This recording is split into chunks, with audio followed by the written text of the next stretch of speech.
Assalamualaikum warahmatullahi wabarakatuh. Alhamdulillah wahdah, salatu wassalamu ala rasulillah, amma ba'du. Allahumma salli ala nabil hashimi Muhammadin wa ala alihi wa sallim taslima. Bapak Ibu, ikhwan akhwat saudara yang berbahagia, di bulan Syawal ini, di suasana lebaran yang penuh berkah ini, mari kita semua saling bersalam-salaman ya, saling bermaaf-maafan. Guru Agung Pengarsa Abah Non Syekh Ahmad Shahibul Wafatah Arifin menjelaskan sebuah hadis di dalam kuliah beliau, di mana baginda Nabi Muhammad SAW bersabda, "Tasafahu hatta yadhhabal ghillu an qulubikum." Bersalam-salamanlah kalian sehingga hilang penyakit-penyakit dari dalam hati kalian. Jadi di suasana lebaran penuh kebahagiaan ini, mari kita saling bersalam-salaman, saling bermaaf-maafan. Sehingga apa? Sehingga hilang lenyap seluruh kesakitan hati kita, hilang seluruh kedengkian, hilang semua kesalahan, lenyap semua kekecewaan, dan seluruh ganjalan-ganjalan dari dalam hati kita. Inilah makna hakikat dari sunnah bersalam-salaman itu, yaitu agar kita saling memaafkan, sehingga dengannya lenyaplah seluruh ganjalan-ganjalan di hati. Kemudian Guru Agung Pengarsa Abah Anom juga menjelaskan, bersalam-salaman itu jangan sekedar tangan bersentuh tangan, ulah sasalaman sakadar panangan wungkul, hanya ketemu tangan dengan tangan, sementara hati masih kesal, hati masih kecewa, hati masih menyimpan sakit hati, masih dengki, masih marah, masih ngambek. Bersalam-salaman sementara hati masih belum bisa menerima segala bentuk kekecewaan yang pernah kita alami di masa lalu. Nah, tidak boleh seperti ini. Kenapa demikian? Bila kita bersalam-salaman itu hanya tangan ketemu tangan ya, sementara hati tidak tersentuh, maka cara seperti ini tidak sampai kepada yang dimaksud. Bersalaman, tetapi masih kesal, tetapi masih menyimpan ganjalan di hati. Bersalaman, tetapi belum bisa memaafkan kesalahan orang lain. Hati kita tidak sembuh-sembuh dari penyakitnya. Maka bila demikian, kita tidak akan kembali kepada fitrah. Selama batin kita masih menyimpan banyak ganjalan-ganjalan di hati, batin kita akan terus kotor dan fitrah tidak akan pernah bisa kita peroleh. Jadi Bapak Ibu, saudara sekalian, yang dimaksud Idul Fitri itu adalah kita kembali kepada fitrah, kembali kepada kesucian semula, di mana awalnya kita bersih. Kita tidak menyimpan kedengkian apapun. Kita tidak menyimpan kebencian apapun. Batin kita bersih, tidak ada kemarahan di dalamnya. Tidak ada kekecewaan di dalam hati kita itu. Kita tidak memiliki ganjalan-ganjalan apapun. Masih bersih. Selama kita masih menyimpan ganjalan-ganjalan, batin kita tidak pernah fitri, tidak pernah bersih. Di dalam sebuah hadis, baginda Nabi Muhammad SAW bersabda, "Al-ithmu ma hafiz sadrik." Dosa itu yang mengganjal di hatimu. Jadi, hakikat dosa yaitu apabila hati kita menyimpan ganjalan-ganjalan. Kesana tak berani dia. Kesini sungkan, malu, takut, selalu terganjal, selalu terhijab. Karena hati sempit, hati dipenuhi oleh ganjalan-ganjalan, hati dipenuhi oleh memori-memori negatif dari masa lalu. Belum bisa merilisnya, belum bisa melepasnya, sehingga hati kita pun menjadi tidak lapang karenanya. Jadi selama ada unek-unek, selama ada ganjalan-ganjalan di hati, kita tidak akan pernah kembali kepada fitrah. Oleh karena itu, kembali kepada fitrah itu ya melalui hati kita, melalui batin kita sendiri. Bila semakin bisa kita membuang ganjalan-ganjalan di hati, kita semakin bersih. Bila semakin bisa kita merilis memori-memori negatif dari batin kita semakin bersih. Semakin cepat kita kembali kepada fitrah. Jadi kembali kepada fitrah ya hati kita, batin kita. Batin yang bebas dari segala bentuk ganjalan-ganjalan. Kita tidak lagi kecewa, tidak lagi kesal, tidak lagi marah. Kita tidak lagi serakah. Kita tidak lagi menginjak-injak hak orang lain. Kita tidak lagi angkuh kepada siapapun.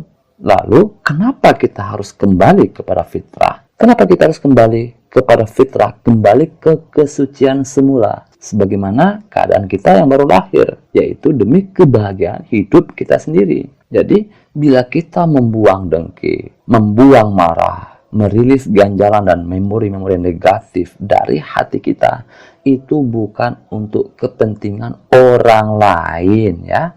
Kita melakukan itu sesungguhnya demi kepentingan diri kita sendiri. Kita memaafkan adalah demi kebahagiaan hidup kita. Bila kita mengalami banyak kekecewaan, banyak kegagalan, banyak kemarahan di dalam kehidupan ini, itu semua disebabkan oleh memori-memori negatif atau ganjalan-ganjalan yang masih tersimpan di hati kita sendiri.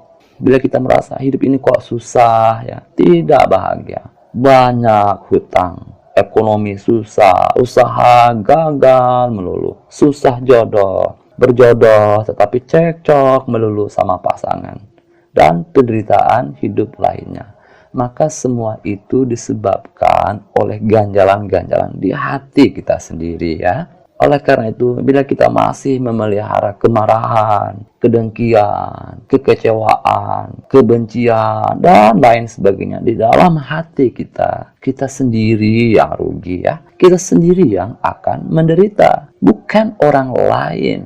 Bapak Ibu Saudara, hampir setiap kita tidak selalu mulus, ya, menjalani kehidupan ini. Ada banyak kekecewaan, ada banyak kemarahan, kegagalan, dan sebagainya yang pernah kita alami di masa lalu. Kita memang pernah kecewa di masa lalu, tetapi ingat, kekecewaan itu terjadi di masa lalu, ya, telah berlalu. Kita pernah disakiti, itu dulu, telah berlalu di masa lalu. Bila kita di saat sekarang ini masih belum memaafkannya, masih belum melepaskannya, masih belum mampu merilis memori kekecewaan itu dari hati kita, maka sesungguhnya kita itu lebih jahat kepada diri kita sendiri ketimbang orang itu. Bila kita masih menyimpan memori negatif itu di dalam hati kita, sesungguhnya kita itu lebih zalim pada diri kita sendiri ketimbang orang lain yang zalim kepada kita. Dengan menyimpannya itu kita tidak sayang sama diri kita sendiri.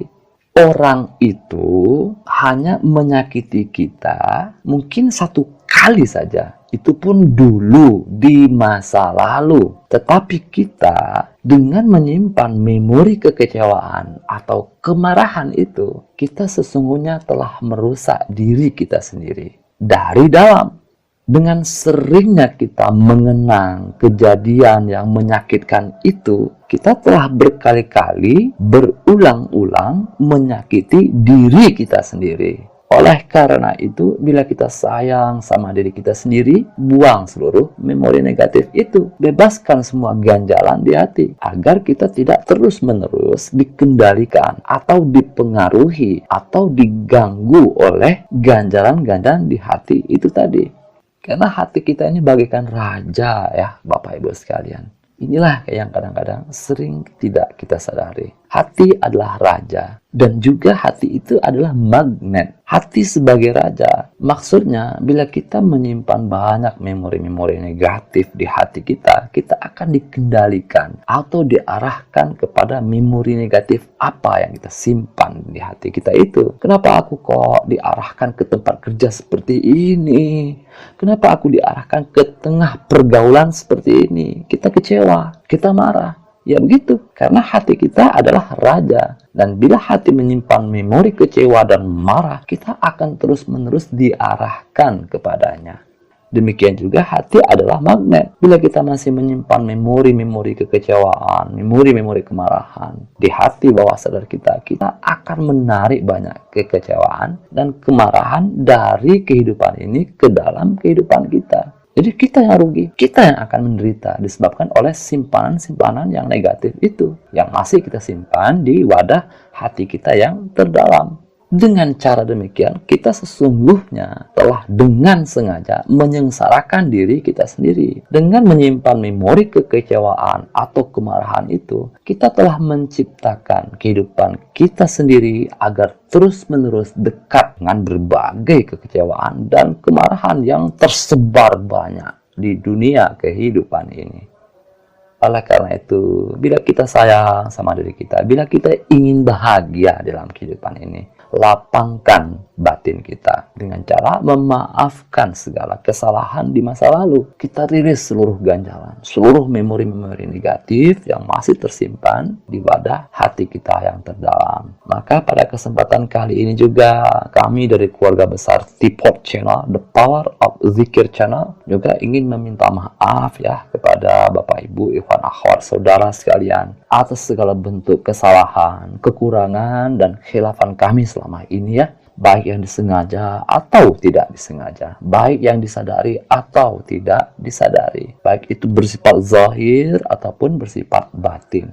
Dan semoga kita semua melalui zikir kepada Allah, hati kita terus-menerus menyimpan memori mudah, senang, dan bahagia. Sehingga kehidupan kita pun semakin dekat dengan mudah, senang, dan bahagia. Amin ya Allah ya Rabbal Alamin. Allahumma salli ala nabil hashimi Muhammadin wa ala alihi wa sallim tasliman. Allahumma salli wa sallim wa barik alaihi. Wassalamualaikum warahmatullahi wabarakatuh.